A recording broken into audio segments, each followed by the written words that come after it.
All right, so this is Unit 7, Section 5, Theories of Development. Okay, so remember, this is economics, okay, and industrial development and how there's different theories about how these things happen. Okay, so this isn't the same as the sectors of the economy: primary, secondary, tertiary, quaternary, quinary. Okay, this is theories of development. Okay, of how we got, like how a country gets to having mostly quinary, like how does that happen, right? So we're going to be able to explain the different theories of economic and social development. Okay, different theories such as Rostow's stages of economic growth, and there's 5 of them, again, but they're not the same as the economic sectors. Wallerstein's world system theory, which you know better already as the core periphery model, okay, and the dependency theory, which is one country depending on another. Commodity dependence is a part of that. And they explain the spatial variations in development. So like why different parts of the world are more developed than others. Okay, so here's Rostow's 5 stages, right? It's kind of like the demographic transition model, if you remember that from the population unit. This assumes that all countries are capable of modernizing. This assumes all of them can someday, every country in the world can be modern. When he studied this, Rostow, he was looking mainly at Western cultures. Okay, so there's 5 of them. The traditional society, okay, where that's like old school, right? Like it's farming, it's agricultural, there's very limited technology. Society kind of stays the same, okay?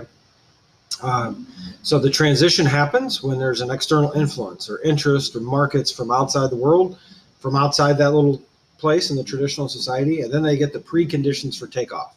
Right, commercial exploitation of agriculture and extractive industry, but that's the second one, right? So the installation of physical infrastructure, roads and stuff, that's what's coming next on the takeoff. Okay, they become more, the takeoff is the 3rd stage, they become more developed in manufacturing, right? And then there's more investment. Okay, it exceeds 10% of the national income. Development of modern social, economic, and political influences. The next one is the drive to maturity. And this is where countries want to be. They're in a good place if this happens. Development of wider industrial and commercial base. And then the last one is high mass consumption. That's us. Okay, that's the amount of, think of the amount of stuff that we buy. Just today, I purchased 3 things on Amazon, literally while I was on my break. It took me 3 minutes. Okay, that's not a traditional society. That's high mass consumption. Okay, so the first stage is traditional society, mainly the primary sector. These are periphery countries today. So when we get to Wallerstein again, that core periphery model, stage 1 are the periphery countries. Okay, and really there's not a lot of countries that are truly in the traditional stage anymore because there are some modern things in each place. So in stage 2, there's a demand for raw materials. So a country may have a raw material, like countries in West Africa have cobalt.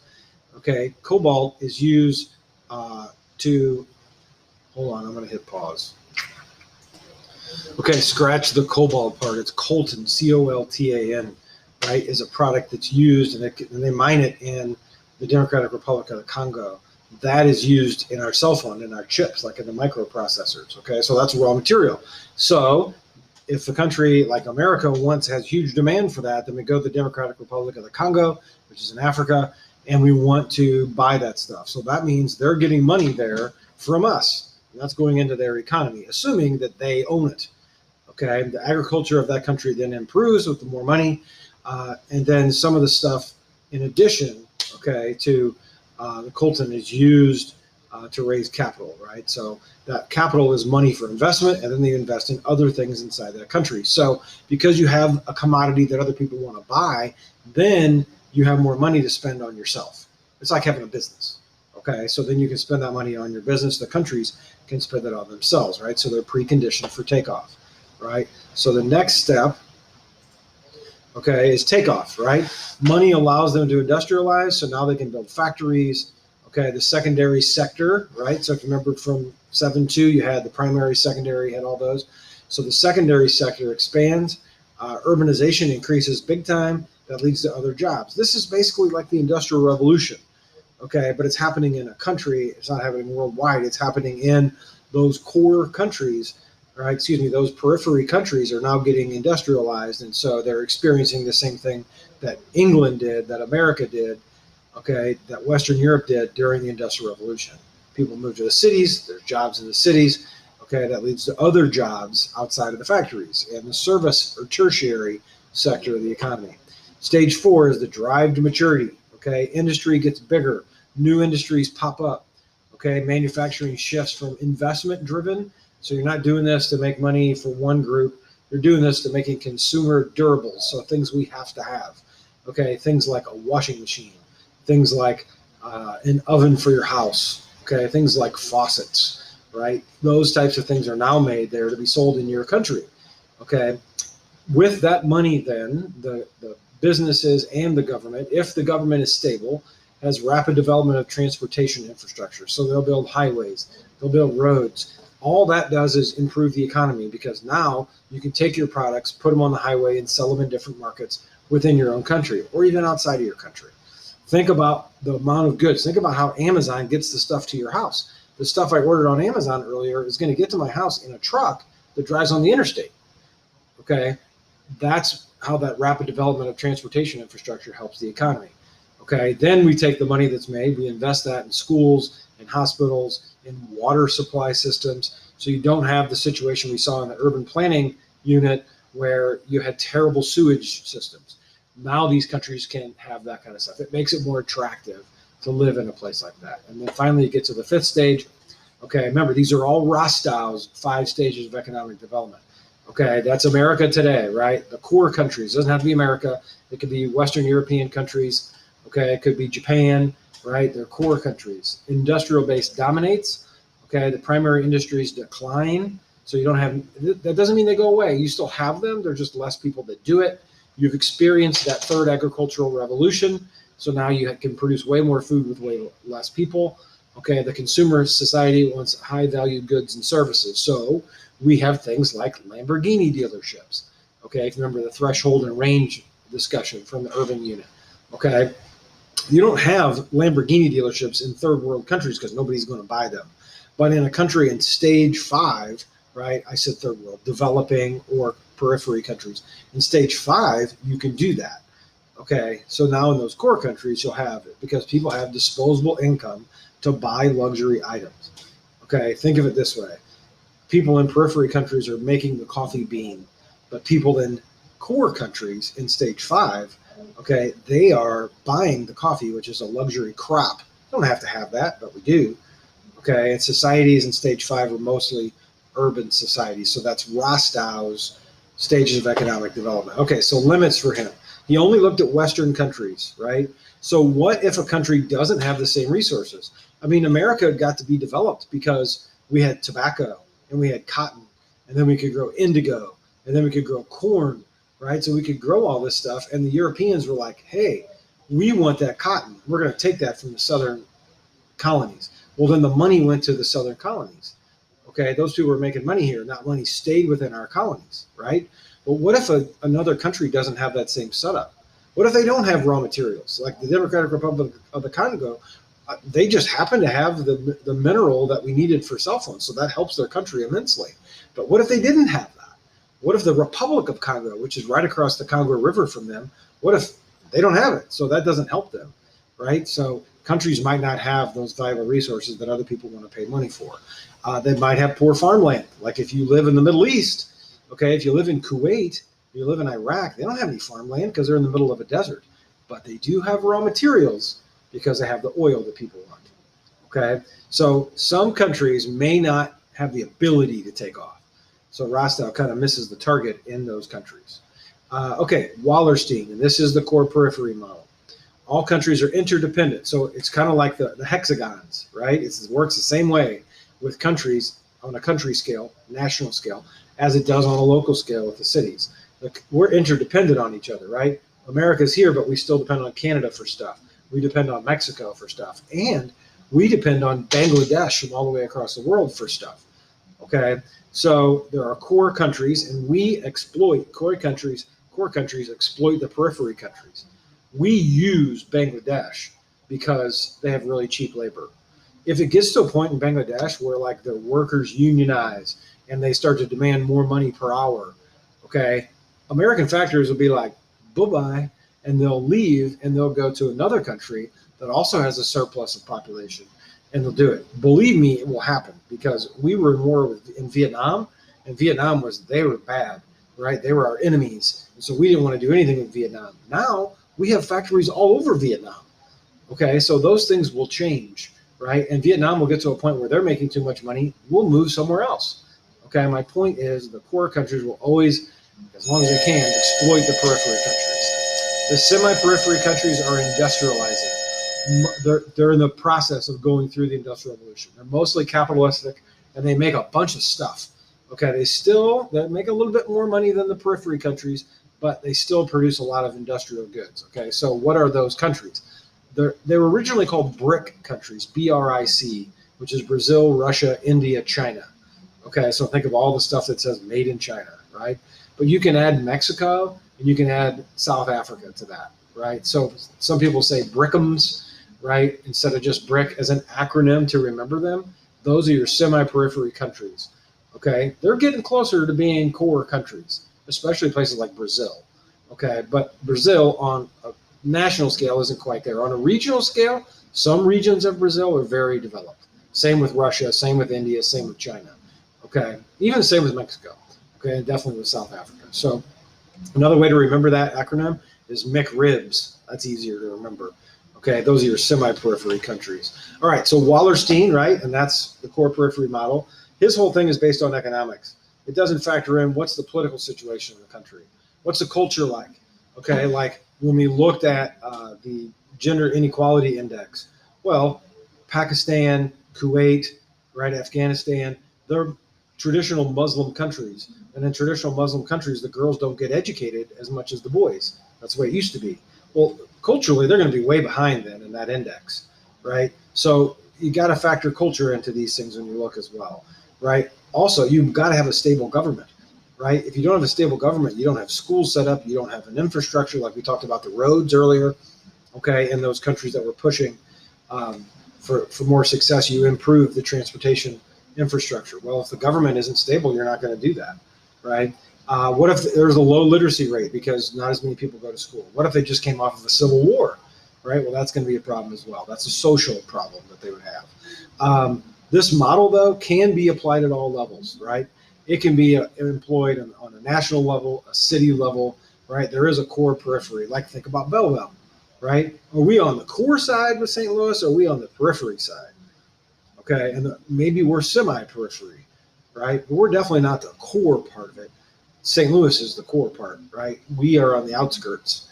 Okay, suburbs kind of are the periphery of those things. But Wallerstein can be used at any level. Okay, so here's an example of the world. The red ones on here are the periphery countries. Okay, so you see Russia's on there, and that could be semi-periphery too. You see the blue ones is America, Australia, okay, China, India, right, parts of it. And some of that's changing as time goes on. So the core countries are industrialized capitalist countries, right, on which the periphery and the semi-peripheries depend. Core countries control and benefit. That's that exploitation, right? So places like Canada, the United States, all of Western Europe, you can see on there, Australia, those are your core. Your semi-periphery, the purple ones, those are the BRICums. Okay, the only real BRICum that's not on there is Russia. Okay, but parts of Russia are on there. And it's got Argentina on there as well as a semi-periphery country. And Argentina is getting real close to being a core country. So, all right, that's a good spatial distribution map, okay, of how that works. All right, so the dependency theory is really a part of all this. Resources flow from the periphery countries to the wealthier core countries. The wealthy state makes more money because they make the finished product, and then they sell that finished product, sometimes back to the very place where they got them from. Okay, there's more money in the finished product than there is in the raw material. Okay, think about ethanol, right, which is one of our examples from earlier in the unit, okay, of the bulk reducing, right, so the factory was literally on the farm, okay, because you took the heavy corn, made the ethanol that was lighter, and then you could ship it out. Okay, well, there's more money in the ethanol than there is in the corn. Okay, so on a regional level, right, on a local level, that's how that works. But it works the same way for cotton. If we get our cotton from Egypt, okay, and then we bring it to the United States, we make a t-shirt, well, you're going to make more money selling the t-shirts than you are selling the cotton. Okay, t-shirts are more expensive than the cotton. So those periphery countries depend upon the core countries to make those purchases of the raw materials. Okay, all right. So periphery countries are exploited for cheap labor. We talked about Bangladesh already. The poor countries depend on the core to buy the raw materials, create jobs in factories, like in Bangladesh. American companies go there, and then we're supplying the jobs for those people. And then we sell the finished products back. So even in Bangladesh, they can buy the products back. Okay. So what other factors are in play here, right? So how could this? What else could be influencing the dependency theory, right? So the key is who actually owns the raw materials. Did a foreign entity, a foreign country, a foreign investor, did they come in and buy the mine that has the diamonds in it that people want? Is it a multinational corporation that owns it? Is it a wealthy landowner or individual or entrepreneur? Okay. If it is, and it's not somebody that lives in, say, the Democratic Republic of the Congo, do those outside investors really care about the country? Okay. If they don't care, they'll take their profits and put them back inside the home country. It's kind of like Nike. Nike's headquarters are in America. Well, the profits that Nike makes are going to benefit America. But really, Nike might care some about the factories in the third world countries, in the developing countries, the periphery countries. Okay. But they're not going to pour tons of money into those countries. They're going to put the bulk of their money into the United States. Okay. If you've ever been to a Nike town, you've ever been to the Nike complex, like it's incredible, right? So a perfect example of this is the city of East St. Louis. When my parents were young, okay, like they're 18, 20 years old in the 1950s, East St. Louis was a thriving place. Tons of factories where they produced goods, like finished products like this, right? Tons of jobs. There were stockyards where animals were slaughtered, and they brought all these people in to work in the stockyards. Immigrants from all around the world would come to East St. Louis to look for a job. Okay, well, when those industries started to go out of East St. Louis, okay, what we discovered was the people that owned those industries didn't live in East St. Louis. They weren't getting that money and reinvesting it in East St. Louis.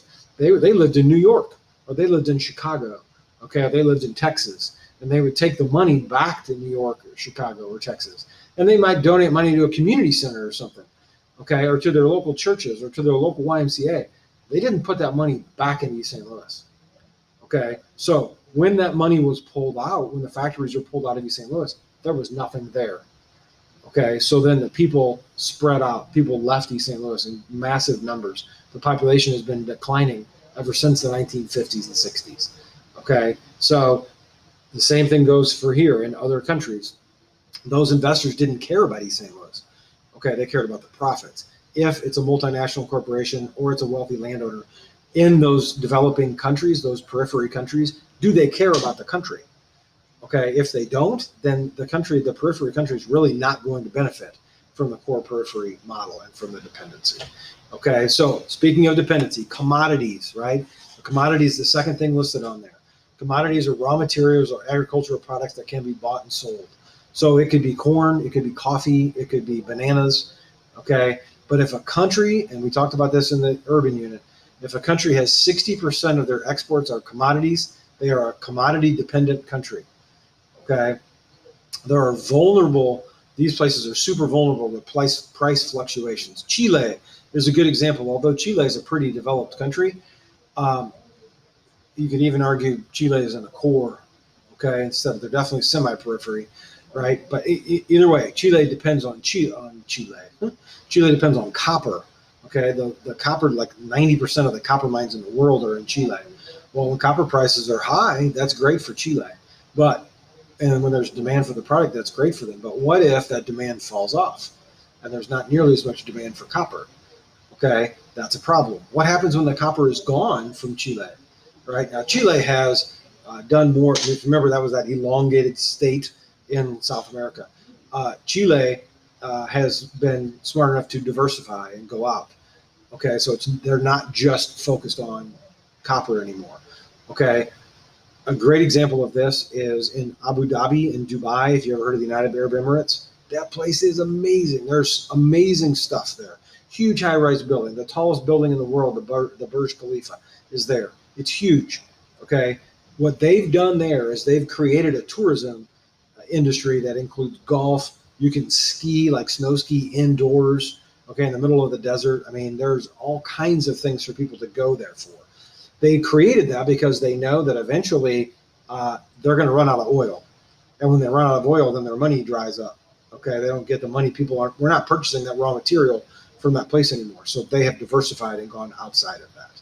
Okay, that's a smart move to do that, if assuming the country has the ability to do that. Okay, so different theories. Rostow's 5 stages of economic growth, Wallerstein's world systems theory, okay, the dependency theory, periphery countries depending on the core, and commodity dependence, same thing, okay, help explain the spatial variations in development.